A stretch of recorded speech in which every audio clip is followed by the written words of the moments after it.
कुछ समय पहले एक बात हुई जो शायद तुम्हारे साथ भी हो चुकी है।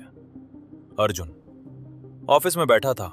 एक रिपोर्ट बनानी थी जिसमें पहले पूरा दिन लग जाता था। उसने एआई खोला, 2-3 लाइन टाइप की और 20 मिनट में रिपोर्ट तैयार। मैनेजर ने देखा, खुश हो गया, बोला, शाबाश, फास्ट काम किया। अर्जुन को अच्छा लगा। और उस रात बिस्तर पर लेटे हुए एक अजीब सा सन्नाटा उसके अंदर था। कोई खुशी नहीं, बल्कि एक छोटा सा डर। और वो डर ये था, अगर ये रिपोर्ट एआई ने बना दी, अगर ये काम कोई भी 2 मिनट में करवा सकता है, तो मैं इस ऑफिस में किस चीज के लिए जरूरी हूं? ये डर आज लाखों लोगों के अंदर चुपचाप बैठा है, खासकर उनके अंदर जो अभी करियर शुरू कर रहे हैं। सवाल सिर्फ नौकरी का नहीं है, सवाल पहचान का है। जब मशीन फास्ट काम कर सकती है तो इंसान की वैल्यू आखिर बची कहां है? अब मजे की बात सुनो। इस सवाल का जवाब एक ऐसी किताब में छुपा है जो साल 2016 में लिखी गई थी, चैट जीपीटी के आने से बहुत पहले। किताब का नाम है डीप वर्क और लिखी है कैल न्यूपोर्ट ने, जो जॉर्ज टाउन यूनिवर्सिटी में कंप्यूटर साइंस के प्रोफेसर हैं। और आज 2026 में एआई के इस तूफान के बीच ये किताब पहले से भी ज्यादा रेलेवेंट हो गई है, पर एक ट्विस्ट के साथ जो शायद खुद किताब भी पूरी तरह नहीं बताती। नमस्ते, मैं विकास हूं और लिसन आईक्यू बुक्स पर हम किताब को सिर्फ समराइज नहीं करते, हम उसके आइडियाज को असल जिंदगी में और आज के हालात में टेस्ट भी करते हैं। तो आज हम देखेंगे कि डीप वर्क का असली मतलब क्या है, इसमें साइंस कहां मजबूत है और कहां कमजोर, और एक इंडियन नौजवान के लिए इसका प्रैक्टिकल फायदा क्या है।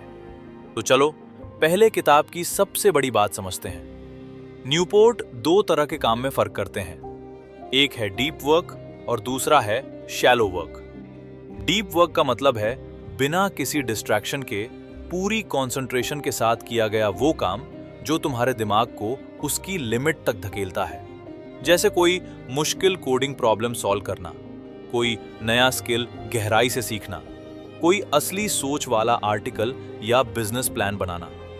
ऐसा काम नई वैल्यू पैदा करता है और इसे कॉपी करना मुश्किल होता है। और शैलो वर्क वो हल्का फुल्का काम है जो डिस्ट्रैक्शन में भी हो जाता है। ईमेल का जवाब देना, मीटिंग में बैठना, नोटिफिकेशन चेक करना, व्हाट्सएप पर मैसेजेस इधर उधर करना। ये काम जरूरी लग सकता है, बिजी होने का एहसास देता है, पर इससे कोई ऐसी चीज नहीं बनती जो सच में अलग हो। अब न्यूपोर्ट की सेंट्रल बात, जिसे वो डीप वर्क हाइपोथेसिस कहते हैं, ये है गहराई से फोकस करने की ये एबिलिटी। एक साथ 2 चीजें हो रही है। एक तरफ ये रेयर होती जा रही है क्योंकि दुनिया हमें हर पल बांट रही है, और दूसरी तरफ ये वैल्यूएबल होती जा रही है क्योंकि सिर्फ यही काम असली फर्क पैदा करता है। और जो इंसान इस दुर्लभ चीज को अपने अंदर पैदा कर लेगा, वो आगे निकल जाएगा। यहां तक बात साफ है, पर अब असली गहराई शुरू होती है, क्योंकि इस आइडिया को ज्यादातर लोग गलत समझते हैं। पहली गलतफहमी सबसे बड़ी है। लोग सोचते हैं डीप वर्क का मतलब है ज्यादा घंटे काम करो, जितने ज्यादा घंटे उतना डीप। पर किताब ठीक इसका उल्टा कहती है। न्यूपोर्ट एक सिंपल सा फॉर्मूला देते हैं, अच्छे काम की मात्रा बराबर होती है समय गुणा फोकस की तीव्रता। यानी अगर तुम 4 घंटे आधे अधूरे मन से बीच बीच में फोन देखते हुए काम करते हो, तो शायद 1 घंटे के पूरी तरह डूबे हुए काम जितना भी नहीं होता। असली ताकत घंटों में नहीं, फोकस की इंटेंसिटी में है। और एक और बात जो बहुत कम लोग जानते हैं, डीप वर्क की एक नेचुरल लिमिट होती है। दुनिया के सबसे ट्रेन्ड लोग भी, चाहे वो म्यूजिशियन हो या साइंटिस्ट, एक दिन में मुश्किल से 3 से 4 घंटे ही असली गहरी कंसंट्रेशन कर पाते हैं। इसके बाद दिमाग थक जाता है। तो डीप वर्क का मतलब सारा दिन खुद को घसीटना नहीं है। मतलब है दिन का वो थोड़ा सा प्रोटेक्टेड समय जब तुम अपनी पूरी असली ताकत एक चीज पर लगाते हो। ये रिफ्रेम अकेले ही बहुत लोगों को राहत देती है। तुम्हें 12 घंटे नहीं चाहिए, तुम्हें 1-2 घंटे का साफ बिना कटा हुआ समय चाहिए। पर सवाल है, वो साफ समय आजकल मिलता क्यों नहीं? और यही किताब का दूसरा बड़ा आइडिया आता है, जिसके पीछे असली साइंस है। इसका नाम है अटेंशन रेसिड्यू। ये सिर्फ किताब की बात नहीं, इसके पीछे एक असली रिसर्च है। साल 2009 में सोफी लेरॉय नाम की रिसर्चर ने यह दिखाया कि जब तुम एक काम से दूसरे काम पर जंप करते हो तो तुम्हारा पूरा ध्यान साथ नहीं आता। कुछ हिस्सा पिछले काम पर ही अटका रह जाता है, खासकर तब जब पहला काम अधूरा छूटा हो। इसे ऐसे समझो, तुम एक जरूरी काम में डूबे हो, तभी व्हाट्सएप बजा। तुमने सोचा बस 10 सेकंड में देख लेता हूं। तुमने मैसेज पढ़ा, वापस काम पर आ गए। लेकिन तुम्हारा दिमाग पूरी तरह वापस नहीं आया। एक हिस्सा अब भी उस मैसेज के बारे में सोच रहा है, क्या जवाब दूं, क्या हुआ होगा। तुम काम कर तो रहे हो, पर आधे दिमाग से। और रिसर्च ये भी दिखाती है कि एक बार का इंटरप्शन सिर्फ उतने सेकंड का नुकसान नहीं करता, पूरी तरह वापस उसी गहराई में लौटने में औसतन कई मिनट लग जाते हैं। अब सोचो, अगर दिन में 50 बार ऐसा होता है तो तुम्हारा दिमाग कभी पूरी गहराई तक पहुंचता ही नहीं। तुम सारा दिन बिजी रहते हो, थक कर चूर हो जाते हो, पर रात को लगता है किया तो कुछ भी नहीं। ये सिर्फ आलस नहीं है, ये तुम्हारे दिमाग के काम करने का तरीका है। और यही वजह है कि बिखरे हुए दिन इतने थका देने वाले होते हैं। अब यहां किताब कहती है, इस बिखराव से बचने के लिए रूटीन्स और रिचुअल्स बनाओ। एक फिक्स जगह, एक फिक्स समय, एक तरीका।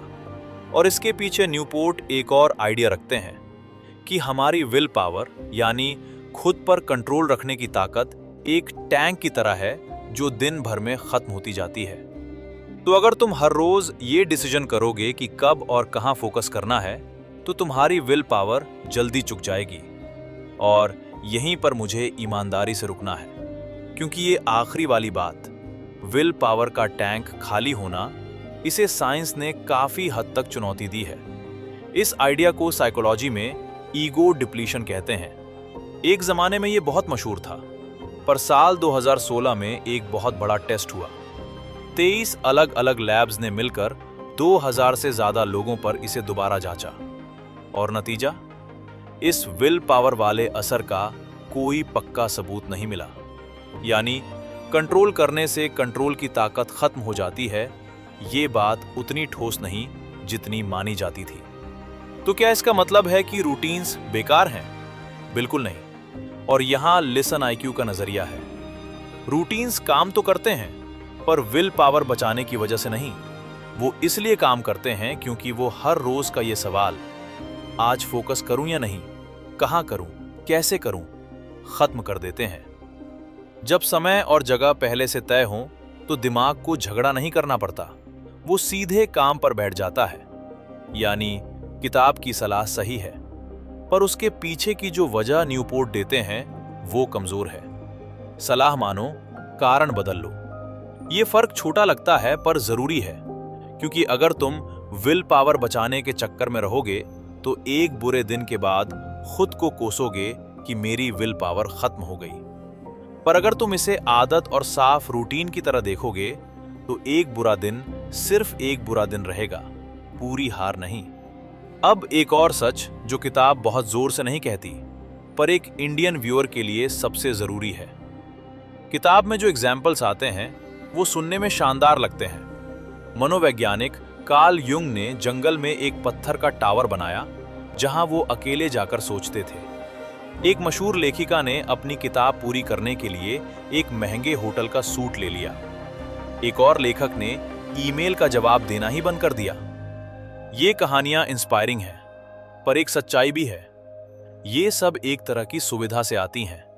एक जंगली टावर, एक होटल स्वीट, ईमेल को नजरअंदाज करने की आजादी, ये ज्यादातर लोगों के पास नहीं है, और एक आम इंडियन नौजवान के पास तो बिल्कुल नहीं। तुम शायद एक शेयर किए हुए कमरे में रहते हो, घर में भरा पूरा परिवार है, आवाजें हैं, जिम्मेदारियां हैं। ऑफिस में ओपन प्लान बैठक है, सिर पर एक व्हाट्सएप ग्रुप है जहां हर 5 मिनट में कुछ ना कुछ आता है और हर वक्त अवेलेबल रहो वाला माहौल है। ऐसे में युंग का टावर बनाना तो दूर, एक बंद दरवाजा भी मुश्किल है। तो किताब को जस का तस उठाकर अपनी जिंदगी में चिपकाना काम नहीं करेगा, उसे ट्रांसलेट करना पड़ेगा। तुम्हें टावर नहीं चाहिए, तुम्हें रोज के सिर्फ 60 से 90 मिनट चाहिए जो सच में तुम्हारे हो।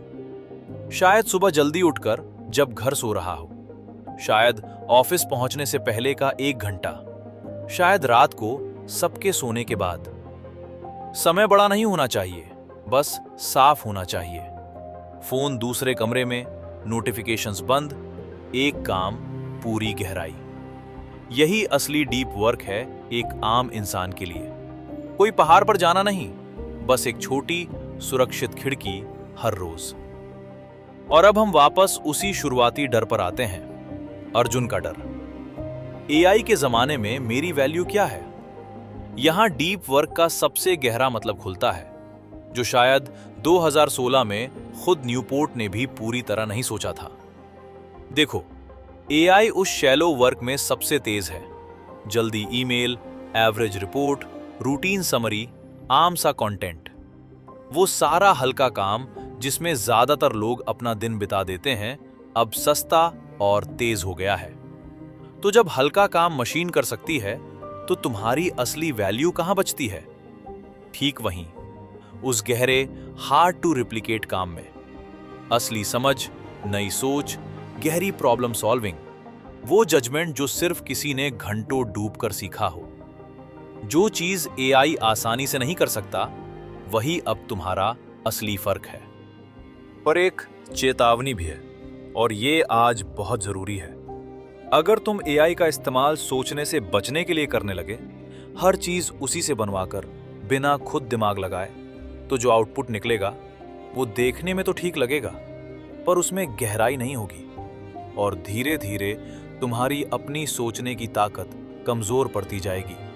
कैल न्यूपोर्ट खुद हाल में यही चेतावनी दे रहे हैं कि एआई असल में हमारी पुरानी प्रॉब्लम्स को नई नहीं बनाता, बल्कि उन्हें और बड़ा कर देता है।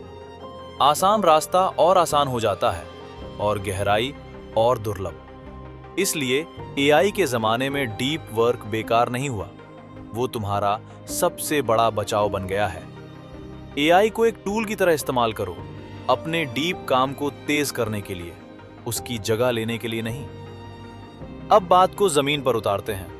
किताब पढ़ना एक बात है, उसे जीना दूसरी। तो एक छोटा सा 7 दिन का एक्सपेरिमेंट। अगले 7 दिन हर रोज सिर्फ एक डीप वर्क ब्लॉक रखो, 60 मिनट, एक तय समय, एक तय जगह, फोन दूसरे कमरे में, या कम से कम पूरी तरह साइलेंट और उल्टा रखा हुआ। सिर्फ एक ही काम जो तुम्हारे लिए सच में मायने रखता है। कोई स्किल, कोई प्रोजेक्ट, कोई पढ़ाई, कोई मल्टीटास्किंग नहीं। और हर दिन के आखिर में सिर्फ 2 चीजें लिखो। एक, आज उस 1 घंटे में सच में क्या पूरा हुआ। 2, दिन के बाकी हिस्से में तुम कितने शांत या बिखरे हुए महसूस कर रहे थे। कोई चमत्कार का वादा नहीं, बस 7 दिन बाद खुद देखना, क्या एक साफ घंटा बाकी के बिखरे 10 घंटों से ज्यादा काम कर गया। तो आखिर में लिसन आईक्यू का सीधा वर्डिक्ट, डीप वर्क किसके लिए है? हर उस इंसान के लिए जो कुछ ऐसा बनाना चाहता है जो सच में मायने रखे। स्टूडेंट, क्रिएटर, कोडर, राइटर, या कोई भी जो अपने स्किल में गहराई चाहता है। इसका सबसे मजबूत आइडिया है, वैल्यू घंटों में नहीं, फोकस की गहराई में है। और वो गहराई अटेंशन रेसिड्यू की वजह से आज सबसे दुर्लभ चीज बन गई है। इसका सबसे कमजोर हिस्सा है विल पावर वाली साइंस, जिसे बाद के रिसर्च ने हिला दिया, और वो प्रिविलेज जो किताब के एग्जाम्पल्स में छुपा है। किसके लिए सावधानी? अगर तुम्हारा काम ही लोगों से लगातार बात करने का है, सेल्स, सपोर्ट, मैनेजमेंट, तो सारा दिन दरवाजा बंद करके नहीं बैठ सकते। और किताब भी ये मान लेती है, हर किसी की वैल्यू डीप वर्क में नहीं होती, पर हां, तुम्हारे दिन में थोड़ा सा डीप समय लगभग हर काम में फर्क ला सकता है। मेरी रेटिंग, एविडेंस की मजबूती 10 में 7, कुछ ठोस, कुछ हिला हुआ। प्रैक्टिकल फायदा 10 में 9, इंडिया के लिए रेलेवेंस थोड़ा ट्रांसलेट करने के बाद 10 में 9 और कुल मिलाकर लिसन आईक्यू रेटिंग 10 में 8.5। एक ऐसी किताब जो एआई के जमाने में और भी जरूरी हो गई है, बशर्ते तुम इसे अंधाधुंध ना मानो बल्कि समझ के साथ अपनाओ। और अब वापस अर्जुन के उस डर पर जहां से हमने शुरू किया था। अगर मशीन ये काम कर सकती है तो मैं किस चीज के लिए जरूरी हूं? जवाब अब साफ है। तुम ठीक उसी चीज के लिए जरूरी हो जो मशीन आसानी से नहीं कर सकती। वो गहरी, फोकस्ड, हार्ड टू रेप्लिकेट सोच जो सिर्फ एक इंसान घंटों डूब कर पैदा करता है। एआई तुम्हारी शैलो वैल्यू छीन सकता है, पर तुम्हारी डीप वैल्यू वो तुम्हारे हाथ में है। बस उसके लिए हर रोज एक छोटी सी खिड़की बचाकर रखो। अगर इस वीडियो से एक बात याद रखनी हो तो बस ये, दुनिया को तुम्हारे बिजी होने की जरूरत नहीं है, तुम्हारे डीप होने की जरूरत है। अगर ये बात तुम्हें अच्छा लगा हो तो नीचे कमेंट में सिर्फ इतना बताओ, तुम्हारा वो 1 घंटा कौन सा होगा, सुबह, दोपहर या रात? लिख दो तो वो सच होने की तरफ पहला कदम बन जाएगा।